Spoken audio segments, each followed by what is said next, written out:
The sand was red by the time the radio went silent.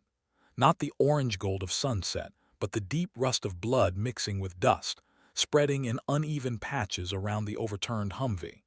Corporal Davis pressed his hand against his side, feeling warmth leak through his fingers, and wondered distantly if this was how it ended 23 years old, philosophy degree unfinished, in a valley whose name he couldn't pronounce. The Taliban fighters were moving closer.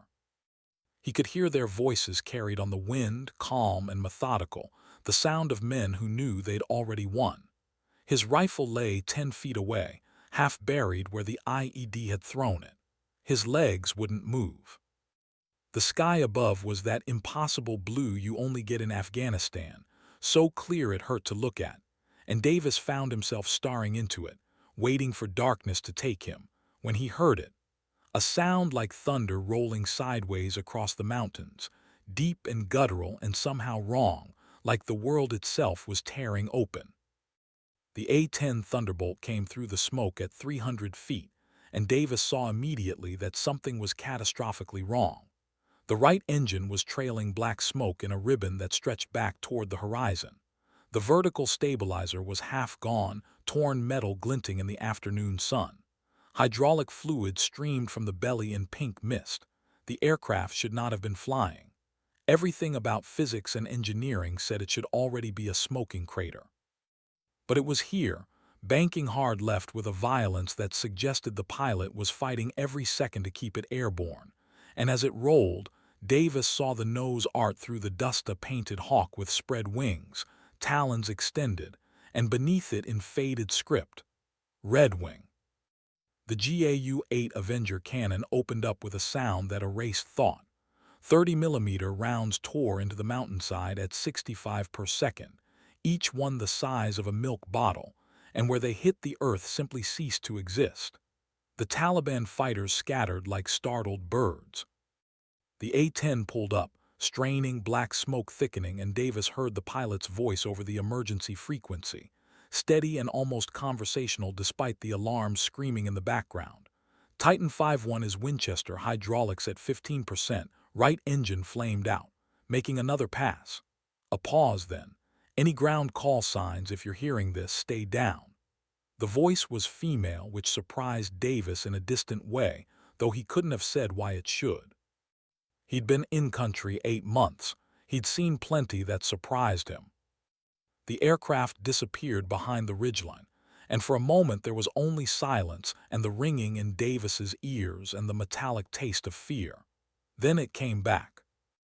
The second pass was lower, impossibly low, coming in at a shallow angle that put it nearly level with the valley floor. Davis could see the canopy clearly now, the sun reflecting off scratched plexiglass, the dark shape of the pilot's helmet. The nose of the aircraft was scarred with bullet impacts, and he noticed with a shock that ran through his fatting consciousness that the entire left main landing gear was simply gone, torn away, leaving only twisted metal and exposed hydraulic lines. The GAU-8 hammered again, shorter bursts this time, and Davis watched 2 Taliban fighters become red mist. The rest were running now, truly running, abandoning their positions and their weapons and fleeing up the mountain like the wrath of God was behind them, which Davis supposed it was. They pulled up again, the climb agonizingly slow, engines howling with effort that sounded almost human, and then it was over the ridge and gone, leaving only the dissipating smoke and the silence and Davis alone with his bleeding and his wonder. He tried to key his radio, but his hand wasn't working properly. Everything was getting far away and soft-edged. He heard rotors in the distance medevac, finally, but his mind was still on the A-10, on that steady voice, on the impossible fact of its presence. Someone had flown a dying aircraft into a combat zone to save him. Someone had taken a machine that should have been a coffin and turned it into salvation. He wanted to know who. He wanted to say thank you. The darkness was coming faster now, gentle and inevitable, and Davis let it take him with the image of torn metal and spreading wings burned into his vision like a photograph negative. Above him, the sky remained that same impossible blue, empty and infinite and uncaring. But somewhere beyond the mountains, trailing smoke and dying by degrees.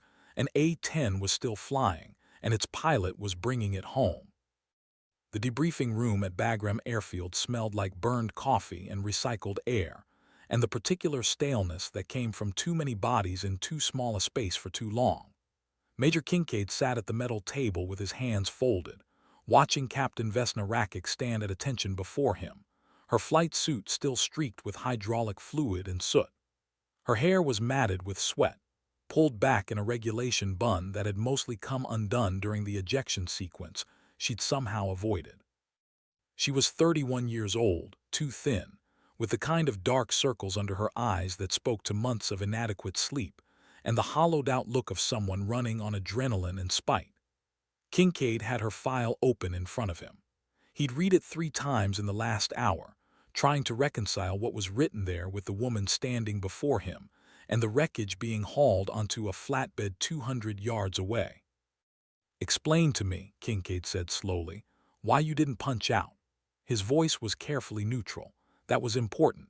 He'd learned early in his career that the tone you used in these moments could define everything that came after. Vesna's jaw tightened almost imperceptibly. "Sir, I had a service member under fire and no other CAS assets in range." Her accent was faint but present, edges of Serbian vowels softening the American English she'd learned in flight school. The mission parameters were clear. The mission parameters, Kincaid said, did not include flying an aircraft that had sustained catastrophic damage through an active combat zone at low altitude while down to single-engine power and degraded flight controls. He tapped the file. "Your right engine suffered foreign object damage at 11,000 feet, turbine disintegration. You lost your vertical stabilizer to ground fire on your first pass. You had no right main gear, 15% hydraulics and warning lights across the board. The aircraft was unflyable." "Sir, with respect, I was flying it." There was no insubordination in her voice, just statement of fact. Kincaid studied her for a long moment.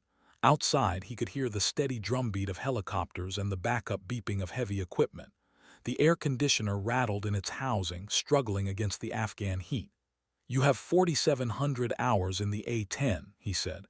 4 deployments, exemplary record, top marks in your weapons school. The enlisted personnel call you the scalpel because you can put a round through a doorway at 4,000 feet in a 30-knot crosswind. Your flight lead says you're the best stick he's ever flown with, and he's been doing this since Kosovo." Vesna said nothing, waiting. "And yet," Kincaid continued, "you've been passed over for Major twice. You've applied for Squadron Command 3 times and been denied. Your efficiency reports are perfect, but somehow you're still a captain at 31 when most of your peer group is already field grade." Something flickered behind Vesna's eyes, there and gone in a heartbeat. "Sir, my record speaks for itself." "It does," Kincaid agreed. "That's the problem, because what it says to me is that someone somewhere up the chain has decided that competence isn't enough, that being the best isn't enough, that saving lives and bringing damaged aircraft home and doing everything right still isn't enough." He closed the file. "You want to know what I think, Captain Rakic?" "Sir." "I think you're tired of proving yourself. I think you're tired of being twice as good for half the recognition. I think you took unnecessary risks today because part of you figures if you're going to get passed over anyway, you might as well go down swinging." The silence stretched between them like a held breath. When Vesna spoke, her voice was very quiet. "Permission to speak freely, sir." "Granted." "You're wrong, sir. I took those risks because Corporal Davis was bleeding out in a valley and screaming for help and there was nobody else. I took those risks because that's the job. That's the only job. Everything else, the politics, the promotion boards, the whispers about quotas and diversity and whether I really earned my wings, all of that is noise. When someone calls for help, you answer. That's it. That's everything." She met his eyes directly, and Kincaid saw something there that made him think of tempered steel, of things that had been heated and hammered and folded until they were unbreakable. "I'm not tired of proving myself, sir. I'm tired of people assuming I need to." Kincaid leaned back in his chair. Outside, someone shouted orders in Pashto. A truck engine coughed to life. The moment balanced on a knife's edge, and he made his decision. "Corporal Davis is alive because of you," he said. "He's in surgery right now, but they say he'll make it. Purple heart, medical discharge, probably a limp for the rest of his life, but alive. Because you flew an unflyable aircraft into a hot LZ and made 2 gun runs with no margin for error, and then brought that aircraft back to base on a wing and a prayer and 1 functioning engine." He stood. "I'm recommending you for the Distinguished Flying Cross. I'm also recommending you for immediate promotion to major and reassignment to weapons school as an instructor. And I'm going to make sure every officer in this theater knows exactly what you did today and exactly why you did it." Vesna blinked, the first crack in her composure. "Sir, you're dismissed, Captain. Go get cleaned up, and Rakik." She stopped at the door. "Don't let them make you small. You're a warrior. Act like it." She saluted, turned, and left. Kincaid sat alone in the quiet room, staring at the file, thinking about excellence and prejudice, and the particular kind of courage it took to keep flying toward the fire when the world kept telling you to land. The wreckage of Titan 5-1 sat on the tarmac like a wounded animal, nose down, tail twisted at an angle that made the maintenance crews wince. Chief Master Sergeant Torres walked around it slowly, tablet in hand, cataloging damage with the methodical precision of a man who'd been doing this for 26 years. The right engine was a total loss. The turbine blades sheared off and scattered across 30 miles of Afghan mountain. The vertical stabilizer was gone entirely, just jagged metal teeth where it had been torn away. The right main landing gear assembly had been ripped out, roots and all, leaving a gaping wound in the belly. Hydraulic lines hung loose like severed arteries. The airframe itself was pocked with bullet impacts. Torres counted 37 holes, ranging from small arms to what looked like 50 caliber rounds that had punched clean through. "How the hell is this thing even here?" asked Airman Reeves, young and green, and staring at the damage with undisguised horror. Torres didn't answer immediately. He ran his hand along the leading edge of the wing, feeling the rivets and the smooth titanium bathtub that surrounded the cockpit, the famous A-10 armor that could take a beating and keep protecting its pilot. "Because she knew what she was doing," he said finally. "Because she kept the airspeed up and the nose steady, and the engine that still worked running clean.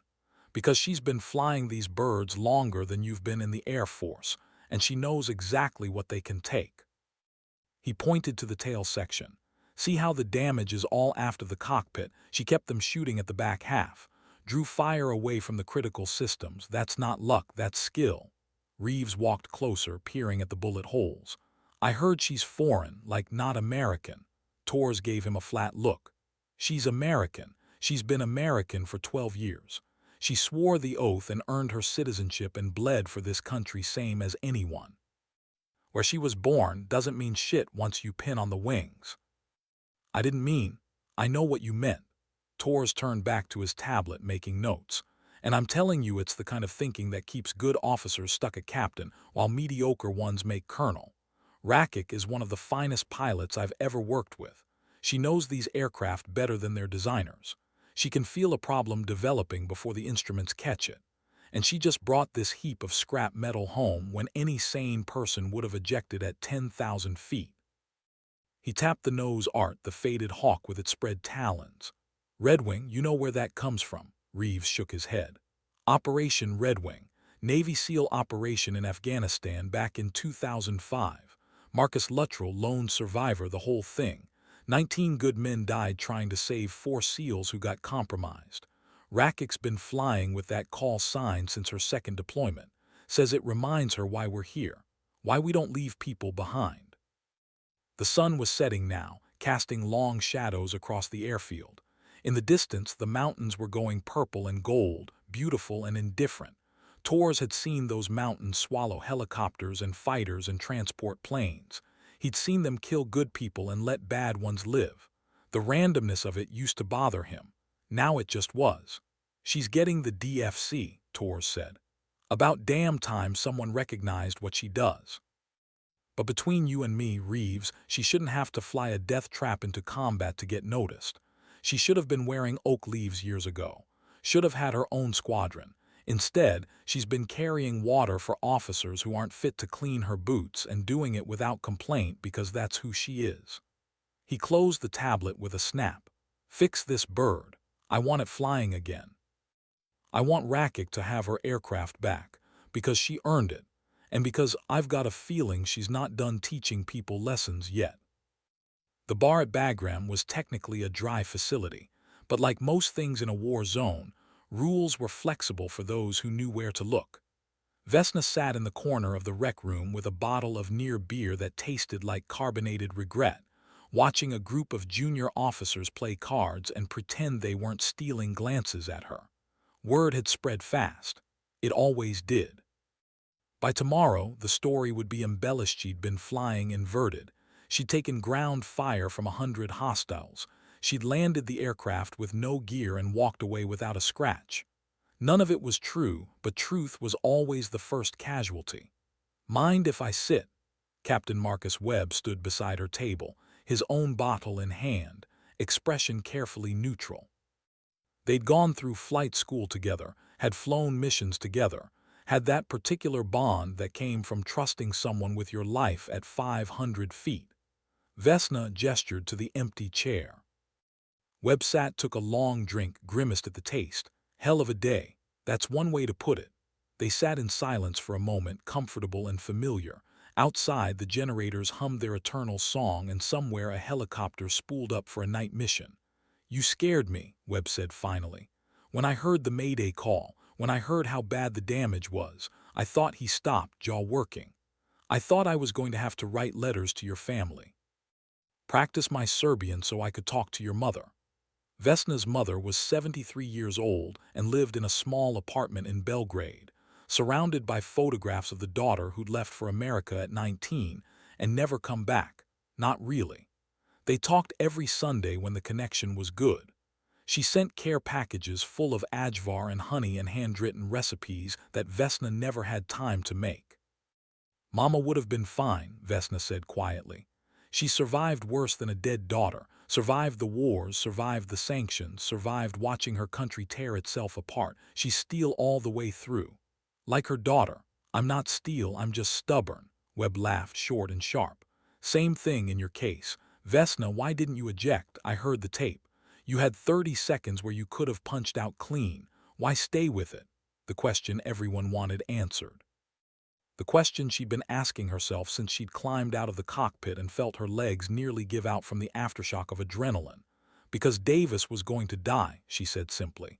And because the mission matters more than I do. It always has. That's not bravery, Marcus. That's just math. That's bullshit. His voice was gentle but firm. That's you being too hard on yourself again. That's you thinking you have to be perfect because the alternative is giving them ammunition. Them. He didn't have to specify who. They both knew. Vesna took another sip of the terrible not beer and watched the card game across the room. One of the lieutenants had just won a hand and was raking in a pile of crumpled bills with a whoop of triumph. They looked so young. Had she ever been that young? When I first came to America, she said, I was 19 years old and I spoke maybe 50 words of English and I had $200 and a dream of flying jets. Everyone told me it was impossible. Too poor, too foreign, too female, too late. But I worked construction, learned English at night, took every test, applied to every program.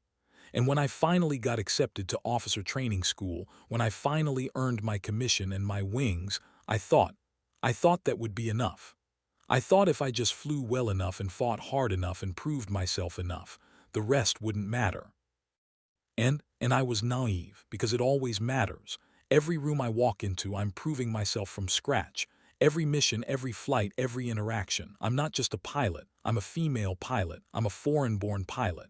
I'm a quota pilot, an affirmative action pilot, a lucky pilot who probably slept her way into the cockpit. The bitterness in her voice surprised even her. So yes, Marcus, I stayed with the aircraft. Because if I'm going to die, I'm going to die doing my job perfectly, and nobody is going to be able to say I didn't earn it. Webb was quiet for a long time, turning his bottle in slow circles on the scarred table. Finally, for what it's worth, I think you're the best pilot I know. And I think anyone who can't see that is blind, willfully or otherwise. And I think Corporal Davis is alive tonight because you were in the sky today, and that's all that matters in the end. Not the politics. Not the bullshit, just that. Vesna felt something loosen in her chest, a tightness she hadn't known was there. Thanks, Marcus. Anytime, Red Wing, anytime. The promotion ceremony happened 3 weeks later, quick and quiet, and without much fanfare. Vesna stood at attention while Colonel Sanderson pinned the gold oak leaves onto her shoulders, transforming her from captain to major with the simple addition of metal. Her mother watched via video call, dabbing at her eyes with a handkerchief, whispering prayers in Serbian that Vesna pretended not to hear. The other pilots applauded politely. There were handshakes and congratulations that felt somehow hollow, like everyone was going through the motions of a script they'd read before. Only Webb seemed genuinely happy, grinning like an idiot and insisting on taking her photo in front of the flag. "You earned this 10 times over," he said. "About damn time." But Vesna felt strangely numb as she looked at the oak leaves, feeling their weight against her shoulders. She'd wanted this for so long, had worked herself raw chasing it, and now that it was here it felt anticlimactic. A consolation prize. A reaction to publicity rather than recognition of competence. That night, lying in her bunk and listening to the steady rhythm of rockets in the distance harassment fire, nothing serious, she thought about Davis. He'd been evacuated to Landstuhl, then Walter Reed, then home to somewhere in Oregon. She'd received a brief email from him, painfully sincere, thanking her for his life and promising to name his firstborn after her regardless of gender. It had made her laugh despite herself. She wondered if he understood what his survival had cost. Not in terms of the aircraft, that could be rebuilt, metal and hydraulics and systems, but in terms of the story it had become. She wasn't a pilot anymore. She was a symbol. The female pilot who'd flown a damaged aircraft into combat and emerged victorious. The immigrant who'd proven her loyalty. The diversity success story. All of it true and all of it missing the point entirely. She hadn't done it to make a statement. She'd done it because someone needed help and she was in a position to give it. That was the job. That was the only job, but nobody seemed interested in that version of the story. The orders came down a month later, reassignment to Nellis Air Force Base, Nevada, to the USAF Weapons School as an A-10 instructor. It was prestigious, coveted, the kind of assignment that could make a career. It was also far from combat, far from the cockpit, far from the mission, teaching instead of doing. Vesna read the orders 3 times looking for the trap and found it in the careful phrasing. To provide expertise in close air support tactics and serve as a role model for future generations of aviators. Role model. There it was. She was being put on a pedestal and simultaneously taken out of the fight. When she called her mother that Sunday, she tried to sound excited about the new assignment. Her mother listened quietly, then said in Serbian, "You wanted to fly. Now they want you to stand still and be looked at. Is that what you fought for?" "Mama, I'm not criticizing Zelato, I'm just asking, because I didn't raise you to be a statue. I raised you to be a storm." Vesna sat in the quiet of her quarters, phone pressed to her ear, and felt the weight of those words settle into her bones. Her mother was right. She'd been so focused on proving herself, on earning recognition, that she'd forgotten what she actually wanted. To fly, to fight, to matter in the moments that counted, not to be a symbol or a story or a cautionary tale. Just to do the work. "I don't know how to say no, Mama. After everything, after finally getting promoted, if I turn this down, then you turn it down and you find another way. You've been finding ways your whole life. Don't stop now just because they've given you a cage with gold bars." The connection crackled, distance making itself felt. "You are my daughter. You are thunder and lightning. Don't let them turn you into rain." Vesna declined the weapons school assignment a week later. The fallback was immediate and severe. Colonel Sanderson called her into his office, face red, demanding to know what she was thinking, whether she understood what she was throwing away. She stood at attention and said simply that she was a combat pilot and she belonged in combat. The colonel suggested strongly that she was making a career-ending mistake. She said she understood and accepted the consequences. Within 48 hours, the whispers started. Ungrateful, difficult, doesn't understand how good she has it, typical, should have known. Vesna weathered them with the same expression she'd worn through flight school and OTS and every obstacle she'd ever faced, focused forward, shoulders back, eyes on the horizon. Webb found her in the hangar watching the maintenance crews work on a newly arrived. "You're crazy," he said, not unkindly. "That was your golden ticket." "It was a museum," Vesna replied. "I'm not done fighting yet." The mission came down on a Tuesday in late October. Routine on paper, but nothing in Afghanistan was ever truly routine. Taliban insurgents had overrun a police checkpoint in Paktika province, and coalition forces were mounting a counterattack to retake the position before it could be reinforced. Close air support was requested, and Vesna found herself strapped into a newly repaired A-10, not Titan 5-1, which was still being rebuilt, but a bird with its own scars, and history leading a two-ship formation into the mountains as the sun climbed behind them, turning the peaks into silhouettes against burning gold. Her wingman was Lieutenant Cho, fresh from training, earnest and competent and visibly nervous in the way all new combat pilots were. Vesna had briefed him twice, methodically, until she was certain he understood the mission parameters and the rules of engagement and exactly what to do if things went wrong. Now, as they crossed into the operational area, she kept her voice calm and professional over the radio. "Red Wing 11 is in the area of operations, checking in with Titan 73. The Joint Terminal Attack Controller on the ground responded immediately, voice tight with stress. "Red Wing 11, Titan 73, we are taking effective fire from 3 positions, designated targets Alpha, Bravo, and Charlie. Infantry in the open, approximately 40 hostiles, danger close to friendly forces. Request immediate CAS." Vesna scanned the terrain below, eyes picking out the details. The cluster of buildings that had been the police checkpoint, now smoking and pocked with holes. The coalition forces pinned down behind a low wall, their position marked with orange panels, and the Taliban fighters visible as moving shapes among the rocks and trees, firing in coordinated bursts. "Copy all, Titan 73. Tally targets. Red Wing 12, stay high, cover my 6. Red Wing 12 copies." Cho's voice was steady. "Good." She rolled into the attack run, diving from 8,000 feet with the smoothness of long practice, letting the aircraft do what it was built to do. The world narrowed to the gun sight and the target, and the calculations running in the back of her mind: wind speed, altitude, angle, deflection.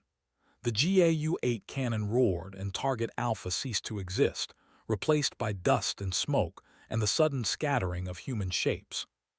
She pulled up, banking hard, already scanning for the next target. Below, the JTAC was calling adjustments, walking her onto target Bravo with professional precision. The dance of combat, choreographed by necessity and performed at lethal speed. It was brutal and it was terrible, and it was, in some fundamental way she could never quite articulate, the place where everything made sense. This was the job. This was the only job. Another pass, another target destroyed. The Taliban forces were breaking now, falling back toward the tree line, their attack losing cohesion. Vesna circled overhead, watching, waiting, ready to strike again if needed. But the coalition forces were already advancing, reclaiming ground, securing the checkpoint. Mission accomplished. "Red Wing 11, Titan 73, thanks for the save. You're cleared out of the area." "Copy, Titan 73. Red Wing flight is egressing. Good luck down there." She turned for home, Cho tucked in tight on her wing, and allowed herself a moment of satisfaction. Another mission, another life saved, another small victory in a war that sometimes felt endless. The sun was higher now, burning away the morning haze, and the mountains looked almost peaceful from altitude. The weeks blurred together after that, a steady rhythm of missions and maintenance and the grinding routine of deployment. Vesna flew and returned and flew again, building hours, building reputation, building something that felt almost like respect. The younger pilots started asking her for advice, listening when she spoke in briefings, copying her techniques. She found herself mentoring without intending to, answering questions about tactics and decision-making, and how to stay calm when everything was chaos. It was strange. She'd spent so long fighting to be seen as competent that she'd never considered what would happen if people started seeing her as something more, as someone worth emulating. Lieutenant Cho, in particular, seemed to have adopted her as a kind of unofficial flight lead, sticking close in formation and asking detailed questions about every mission. "How do you stay so calm?" he asked one day, standing beside her in the hangar as they watched the sun set over the mountains. "When you're getting shot at, when everything's going wrong, you sound like you're ordering coffee. How?" Vesna considered the question, really thought about it. "Because panic doesn't help," she said finally. "Fear is useful, it keeps you sharp, keeps you alive, but panic is fear without purpose. So I take the fear and I fold it into the mission. I make it work for me instead of against me." "But how do you learn that?" "By being afraid and flying anyway, over and over until the fear becomes familiar, until you know its shape and its limits." She glanced at him. "You're doing fine, Cho, you're learning. Give yourself time." He nodded, looking thoughtful, and they stood together in comfortable silence as the light failed and the stars came out, cold and bright and infinite. Vesna thought about her mother's words, thunder and lightning, and wondered if maybe she was both. If maybe the storm didn't have to choose between being loud and being effective. If maybe she could be herself completely and still do the work. It felt like a revelation and a remembering all at once. The Distinguished Flying Cross ceremony was held at Bagram in early December, attended by brass from 3 countries and covered by military media who wanted photos of the immigrant hero, the female pilot, the triumph over adversity story. Vesna stood at attention while a general whose name she immediately forgot read from a script about valor and exceptional achievement and inspiring dedication. The medal was heavy when he pinned it to her chest, heavier than the oak leaves, heavier than the wings she'd earned a decade ago. She saluted and shook hands and smiled for cameras and said all the right things about duty and service and the team effort. And through it all, she felt strangely detached, as if she were watching someone else go through the motions. This was what she'd wanted, wasn't it? Recognition, validation, proof that she belonged.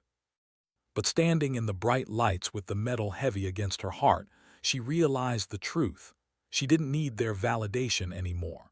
She'd proven herself to the only person who mattered, herself. Everything else was just noise. That night back in her quarters, she opened her laptop and started writing. Not a report or a mission brief, but a letter. To Davis, to her mother, to every pilot who'd ever felt like they had to be twice as good for half the recognition. She wrote about flying and fear, and the particular kind of courage it took to keep showing up when the world kept telling you to stand down. She wrote about loving something so much that you'd bleed for it, die for it, refuse to let anyone take it from you. She wrote until her eyes burned and her hands cramped, words pouring out like water from a broken dam, and when she was finished, she read it through once, then deleted it all. Some things didn't need to be said. Some things just needed to be lived. The war ground on, indifferent to medals and ceremonies and personal revelations. Vesna flew and fought and returned, day after day, week after week, until her deployment ended and she rotated back to the States, back to a world that seemed too bright and too loud and too safe. She took 30 days of leave and visited her mother in Belgrade, walking the streets of her childhood and eating food she'd forgotten the taste of and sleeping in her old bed while her mother fussed and worried and pretended not to cry. They didn't talk much about the war. What was there to say? Some experiences couldn't be translated, couldn't be compressed into words that civilians would understand. Instead, they cooked together, long silent hours in the tiny kitchen, and somehow that said everything that needed saying. On her last night, her mother gave her a small silver cross on a chain, old and tarnished and precious. "Your grandmother wore this during the war," she said. "It didn't keep her safe, nothing could do that, but it reminded her who she was, where she came from. I want you to have it." Vesna fastened it around her neck, feeling the cool metal settle against her skin beneath her shirt, hidden and close. "Thank you, Mama. Come home safe, Zlato, and remember, you don't have to be perfect. You just have to be yourself. That's already more than enough." The words stayed with Vesna through the flight back, through the processing and the paperwork and the reassignment to a new squadron at Davis-Monthan Air Force Base in Arizona. She wore the cross under her flight suit, a secret talisman, and sometimes when the doubt crept in, when the whispers started again, when the weight of expectation felt crushing, she would touch it through the fabric and remember that she was thunder and lightning and the daughter of steel, and she didn't need anyone's permission to take up space in the sky. Years passed. Vesna flew and taught and led, slowly climbing the ranks despite the resistance, despite the setbacks, despite everything. She made major, then lieutenant colonel, accumulating hours and experience and scars that didn't show on her skin. She lost friends to accidents and combat and the thousand ways that military life could grind you down. She attended funerals and wrote letters and kept flying because that was what you did. You kept flying. Davis reached out occasionally, updates on his life: college completed, married, first child born, and named Vesna regardless of gender as promised, a daughter with her mother's eyes and her father's stubbornness. He sent photos, awkward and earnest, and Vesna kept them in a folder on her laptop labeled Y. On bad days, she would look through them and remember that the work mattered, that lives touched kept rippling outward in ways you couldn't predict or control. That salvation wasn't a single moment, but a thread running through time, connecting present to future in ways both invisible and profound. She never forgot the sound of the A-10's cannon, or the feeling of coaxing a dying aircraft home, or the weight of knowing someone's life depended on her choices. Those things lived in her bones now, permanent as marrow. And when younger pilots asked her for advice, and they did increasingly as her reputation grew, she told them the truth. Fly the mission, trust your training, take care of your people, everything else is noise. Simple words, hard-won wisdom. Some of them listened, some of them didn't. That was the way of things. You could offer the map, but everyone had to walk their own path. All you could do was light the way and hope they found their footing. And keep flying. Always keep flying. The call came on a cold morning in January, years after Bagram, after the medal, after everything. Vesna was in her office at Davis-Monthan, working through paperwork with the grim determination of someone who'd learned that combat was actually the